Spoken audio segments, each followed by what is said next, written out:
I want you to tell me, Aimee, if you could speak to your past self again and you could give her some information that would really change who you are today fundamentally and change the course of the past decade, what would you tell her? What would you tell that girl? I guess firstly, I'd tell myself, you really, really need to change your fashion sense. But apart from that, I would tell myself that you are perfect just the way you are. Don't try to change who you are because you think that there's something wrong with you, or you're embarrassed of who you are, or you're not like your peers.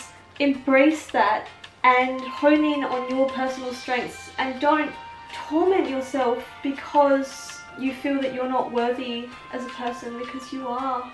And I wish I could have told myself that. I would have saved myself a lot of pain. I would tell myself to take action, use your initiative, and don't let life pass you by.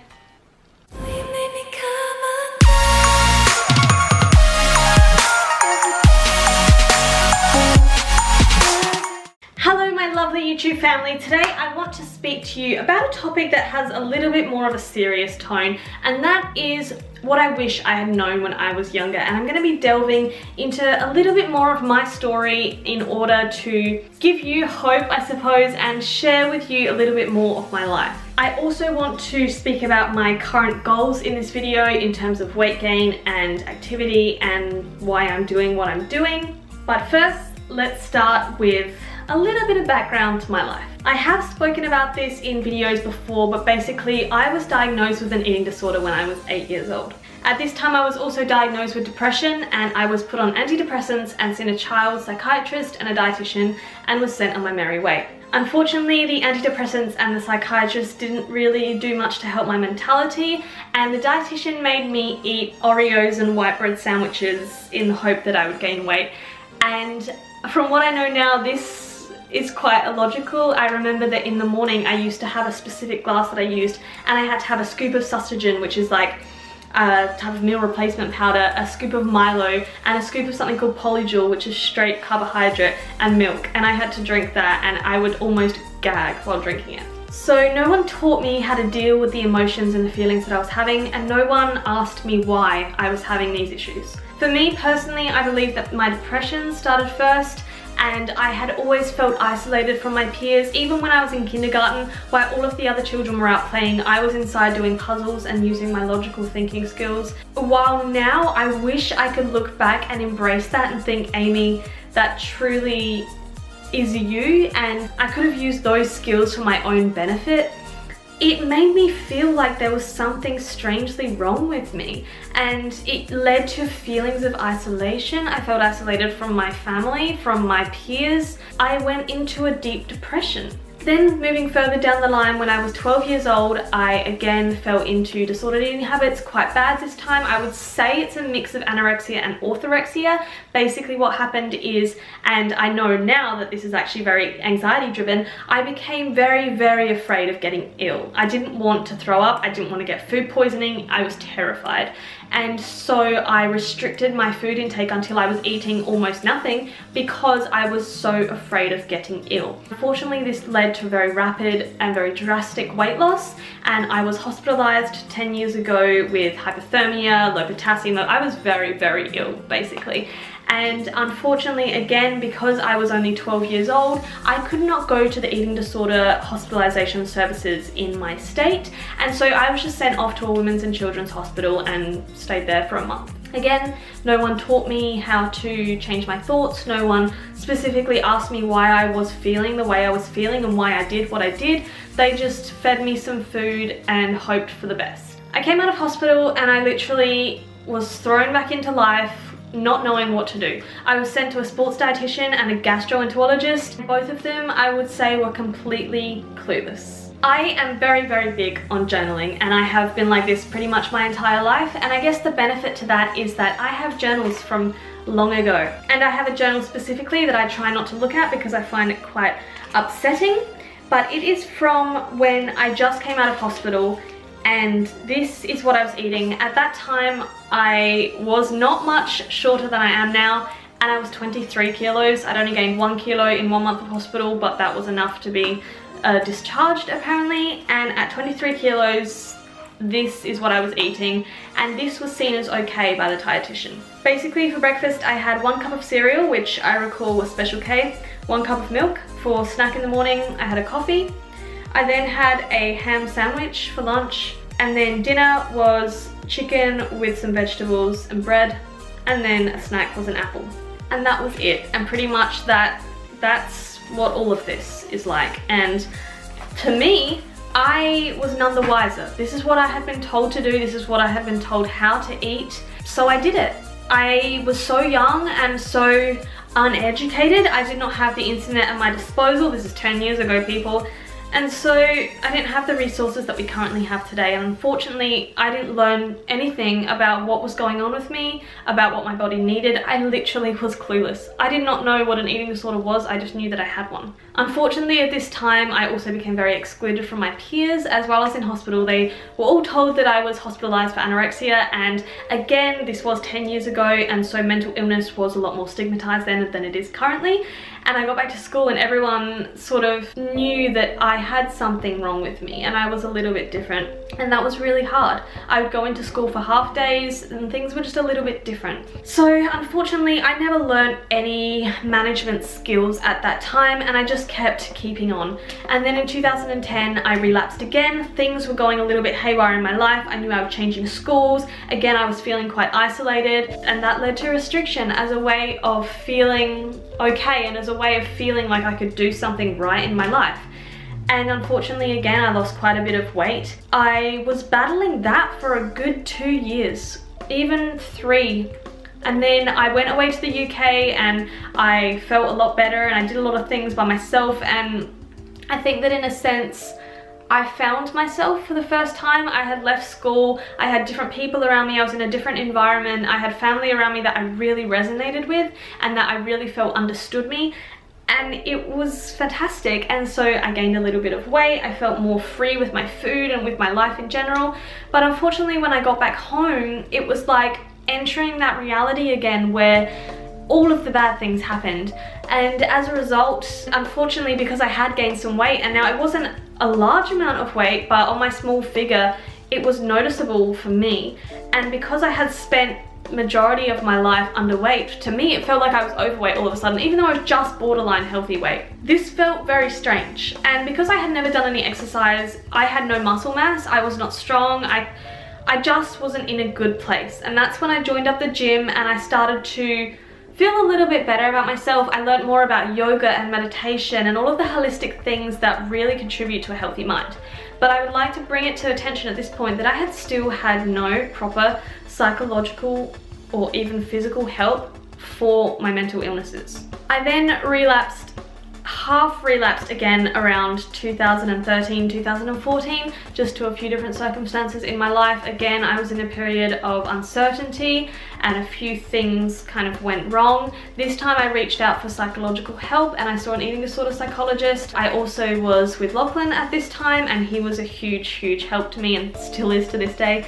The psychologist, he is a very knowledgeable guy and I really commend him for the work that he does, but unfortunately his work didn't work for me. His treatment is family-based therapy, and while I love my parents to death, we don't work that way. We work as individuals, not as a team. And I just found that with my stubbornness and with me being already late teenagehood, getting my parents to tell me what to eat was just not gonna work. But for the first time, I sort of gained a sense of how I should be eating, and I started to count calories around this time, not obsessively, but so I knew where I was at. I realized that I had essentially been spending my whole life, or since I was 8 years old, under eating. I had not had a period where I was actually eating a normal amount, which was quite frightening, to be honest. So that taught me how to eat, and that was knowledge that I needed. But I did not see much success from going to that psychologist, because basically I really wanted to work on my anxieties. I believe that that's the foundation for everything that occurs in my life. However, he just kept saying to me, once your weight restored, you'll feel better, you'll feel better, you'll feel better. And I understand physiologically how he might think that and how that is the truth. But I still wanted to be getting more each session. And so again, things went okay, life went on. I raised my intake. I think since about 2014, I've essentially been eating 2,000 calories a day. Plus, I haven't restricted much in that time because I have been a lot more into fitness and building my muscle mass. One thing that annoys me is that when people see the body shape that I'm in and they go, oh, I wish I could look like that, or you must just be genetically gifted, anything like that, they don't understand that 4 years ago, I had literally no muscle mass. I had no muscle mass. If I got a 2 kilo dumbbell and bicep curled, I would have struggled because I was that weak. It has taken a long time, a lot of food to get to where I am today. Anyway, we come to the present moment, and you will know that a few months ago, I kind of broke down. The Aimee clock inside of me stopped ticking and my light bulb went off. And now I think that that was due to probably cortisol levels being far, far too high. It was due to a lot of stress in my life, a lot of uncertainty, and everything built up and crumbled. I knew this was coming because I was doing so much in my life and I was getting so compulsive, and I needed something to wake me up. What it did, I guess, is it woke me up to everything I've done in my life and all of the mistakes that I've made, and how I've never really worked on myself. And that's probably a problem. I didn't know what to do, and in a sense, I still feel troubled every day, but I'm so much further than I was a few months ago. It has made me question everything. Who I am as a person, what I want out of life, everything that has happened in my past, the person I want to become. I have done a lot of soul searching, essentially. I have done a lot of wishing that I had reached out for help earlier. I have been very angry at the lack of resources given to me as a child. I've been very angry with how my case was handled when I was a child, because if I had received the proper treatment I needed as a child, I would not have this as my reality today. And that's really hard for me to process, because I don't like thinking of myself struggling like I used to. I don't like thinking of the person that I used to be, because even though you see me as like an outgoing, a nice, a kind person, I hope, it was not always this way. And I pushed a lot of people out. A lot of the time I was not a very nice person to be around, because I had so much going on in my head and I had so many demons that I was trying to battle with, and I didn't know how. I really didn't know how.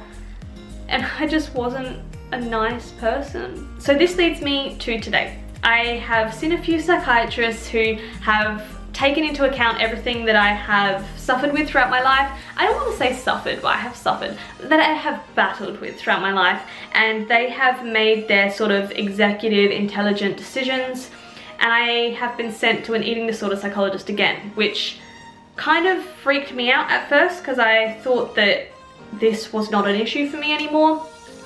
But I've been seeing this psychologist for a few weeks now, and there's a lot more to deal with than I first anticipated. What stands out to me above all else is the fact that since I was a child, I have not been at a healthy weight ever.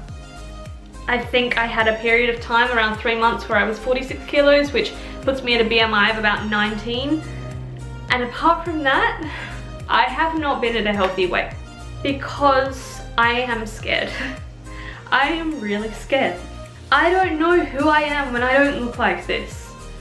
And I have done the stupid thing now where I have made my identity and my personality what I look like. And I mean in my social life, on social media, this is me. I don't know who I am 5 kilos heavier than this, and that's scary. But what we have realized is that maybe all of this is here because my body isn't happy. My body isn't happy, guys. And I'm going to do another video on this because it got asked if I could do it, but basically I don't know if I am fertile. I don't know if I will be able to have children. I had my first period when I was about 19, I think, and since then I'm now 22. I've had 5. My last one was in January and there's been absolutely no sign since then. And yeah, that was like 6 months ago, so that's an issue because obviously I don't want this to impact my health more than it already has done. And so this is the real reason I'm trying to gain weight. It's not so I can build strength, it's not so I can bulk, it's so I can actually give this a shot and see if I have a better quality of life when I'm heavier. And I'm making this video more so for myself because I'm really scared, but I'm hoping that I can do this and look back on this video and think I'm so glad that I took the steps that I did. But I'm really scared, guys. And you know what? It's okay to be scared. It's okay. I will get through this, and I'm so lucky to have you all as my support system because it does keep me accountable and it does make me feel less alone because I've spent most of my life feeling alone. And this is not a pity party or whatever. I just wanted to be open and honest with you and tell you all that we all struggle, and I am doing what I can right now to be at my best, and this means gaining some weight. This means completely changing the way that I think and the way I live my life. And it's hard. Every day is hard. But I appreciate all of you. I appreciate this platform that I have on the internet that allows me to be myself. And if you can take anything away from this, it's just to look after yourself and take the steps you need to today to build yourself a better future. If you like this video, make sure to give it a thumbs up. Please leave me a comment down below because it helps me get through these times. Honestly, chatting with you makes this feel a lot better than it is. And if you're new here, make sure to subscribe because I swear my content isn't always this depressing. Anyway, thank you again for all of your help. I will see you in my next video.